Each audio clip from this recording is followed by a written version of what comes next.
সুলাইমান নবী হাম্মাম খানা থেকে বের হইয়া খাদেমরে ডাক দিয়া কয়, খাদেম আংটি দাও। খাদেম ডাক দিয়া কয়, চালাকি আর বাটপাড়ির জায়গা পাও না। সুলাইমান নবী তো আংটি নিয়ে সিংহাসন চালাইতেছে, আবার কিসের আংটি? শেষ পর্যন্ত ওই দুষ্ট সুলাইমান ডাক দিয়ে খাদেমরে ভুইলা গেছে, আমার মতো কিন্তু আর একজন সুলাইমান আইসা দাবি করতে পারে আংটি দাও, দিলে কিন্তু কানা কায়দা মতো ধোলাই দেবা, কায়দা মতো ধোলাই।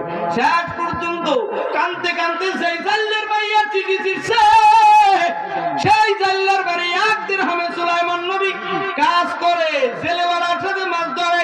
জাল্লা ডাক দিয়া কয়, বাবা তুমি তো বিবাহের উপযুক্ত হয়েছো, একটু বলো আমার বাড়ি কয়জন লোক?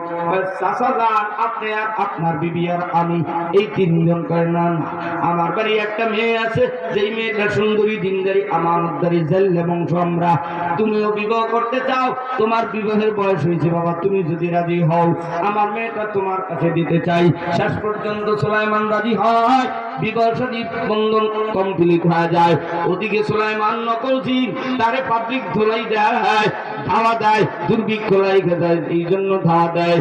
সিংহাসন চালাইতে পারে না, শেষ পর্যন্ত উড়াল দেয়। হাতের আংটি নকল সুলাইমান জিনের আংটি নদীতে বইরা যায়। যেই সুলাইমান যেই জাল্লার বাড়িতে কাজ করত, সেই জেলেওয়ালার জালের ভিতরে বড় বড় মাছ ভাইসা যায়, মাছ জালের ভিতরে বাজে, আর ওই আংটি হাতের থেকে পরিণ আংটি বড় মাছ গিয়ে ফেলায়। সেই মাছ আইসা সুলাইমান নবীর শ্বশুরের জালের ভিতরে বাইজা যায়। বাড়ি আসে, মাছটা মেয়ের হাতে তুইলা দেয়, মাগু আজকে এই মাছটা রান্না কইরা আমার আদরের জামাই রে খাওয়াবা। যখনই মাছ জবাই করি, মাছের পেটে আংটি পায়। আমাকে বরিশালে নতুন জামাই রে কাছের গ্লাসের ভিতরে দুধ চাল দিয়ে দেয়, এরপর ডিম পোস্ট করে দেয়, বাসন রাত্রে যায় নামাজ দেয়, ভালো তোয়াইলে দেয়। তোরা প্রেম করে বিয়ে করলে দুধও পাবি না, ডিম মামলেটও পাবি না, জীবনে ভালো যায় নামাজও পাবি না, সব জায়গায় দুর্ভাগা হতভাগা কপাল পোড়া, মরণ সাইকেল তো দূরের কথা, সম্মানও পাবি না। কথা কোন ঠিক কিনা? 4 গুণের অধিকারী মাইয়া বিয়ে করবি, সম্মানের শেষ থাকবে না রে বাবা। সুলাইমান নবী রাতে বাসর রাত্রে শাশুড়ি আম্মা জান নিজের মেয়ে আল্লাহর কাছে কয়, এই আংটিটা জামাই আজকে রাত্রে উপভোগ হিসেবে তুমি পরাইয়া দিও। সুলাইমানের হাতের ভিতরে যখনই আংটি পরায়, রাত্র 2টার সময় সুলাইমান ডাক দিয়া কয়, হ্যাঁ বিবি, কি দুনিয়ায় কাউরে ভালোবাসতা নাকি একটু বলো? না, কাটা গায়ে লবণ দিয়ে না, কাটা গায়ে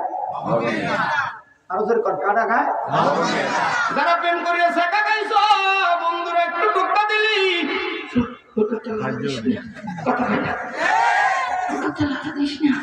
কথা কন না কেন? এবার সুলাইমানের বিবি ডাক দিয়া কয়, স্বামী গো, আমি দুনিয়া একজনকে ভালোবাসতাম, যিনার নাম সুলাইমান। নাম কি? এই যে স্বামী সুলাইমান,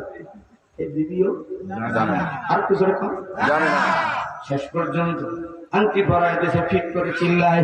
শাশুড়ি আমার মাথায় বসা দেয়, বাবা একটু ফজর হয়ে যাক, আমরা গরিব মানুষ, তুমি কেন একটু চিল্লে পাল্লা করে, একটু ঠান্ডা হও। আরে প্রাণের বিবি গো, তুমি যার কাছে চিঠি দিয়েছিলে সেই সুলাইমান, আমি সুলাইমান নবী। যখনই আংটি পরায় দিস, আগে ভাব চলে আসছে, কুলিল্লাহুম্মা মালিকাল মুলকি তুতিল মুলকা মান তাশাউ ওয়া তানজিউল মুলকা মিম্মান তাশাউ ওয়া তুইজ্জু মান তাশাউ ওয়া তুযিল্লু মান তাশাউ বিয়াদিকাল খায়র ইন্নাকা আলা কুল্লি শাইইন কাদির। আমার দেশের প্রধানমন্ত্রীর কাছে এই দেশের গরিব ছেলেরা একটা চিঠি দিয়েছিল, চাকরি চাই। কমুনা চাকরি না, কমুনা সুলাইমান নবীর মতো একটা চিঠি দিয়েছিল।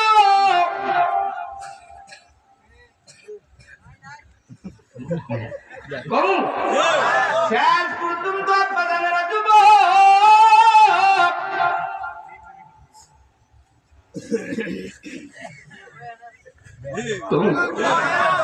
শেষ পর্যন্ত ছোট ছোট বাচ্চারা চিঠি দেয়, অধিকার চায়, চাকরি চায়, মার ডিম বিক্রি করে টাকা, কলেজে পড়ে টাকা নাই, এদিকে আবার বাবা নাই। নাই, গরিব মা মানুষের বাড়ি গেটের দরওয়ানের চাকরি করে, মা মানুষের বাড়ি শীতের ভিতরে কাপড় চুপড় ধোয়, এই টাকা সন্তানরে পাঠায়, ভালো রেজাল্ট করে, এরপরও চাকরি নাই। কিন্তু এসএসসিতে ফেল, আইএ ফেল, বিএ ফেল, অনার্স ডিগ্রিতে ফেল, তাদের চাকরির অভাব নাই, কারণ মানুষগুলো ক্ষমতায় আছে, যার কারণে অভাব নাই। ও বাবারা, এই সমস্ত আল্লাহওয়ালা গরিব ছোট ছোট বাচ্চারা চোখের পানি ফালাইছে, হাত কামছে রাস্তার ভিতর। আমার মাওলার আরো জমিন গরম হয়ে গেছে। প্রধানমন্ত্রী এত কাজ কইরাও টিকে থাকতে পারলো না, কারণ তার কিছু কর্মকাণ্ডের কারণে এই দেশের গরিব ছেলেরা, এই দেশের গরিবেরা, এই দেশের আলেমেরা সব চোখের পানি ফেলায় কান্না শুরু করে দিয়েছে। আল্লাহ বেদার হয়ে গেছে। ৪৫ মিনিটের মাথায় হেলিকপ্টারে দিল্লির পার্কে যায় নামছে। কথা কওয়া সুলাইমান নবীর মতো অবস্থা। আপনি যদি আবার এই দেশের মানুষের খেদমত করতে চান, আলেমদের কাছে ক্ষমা চান, জনগণের সাথে ক্ষমা চান, সিলিন্ডার হন, তওবার দরজা খোলা, আদর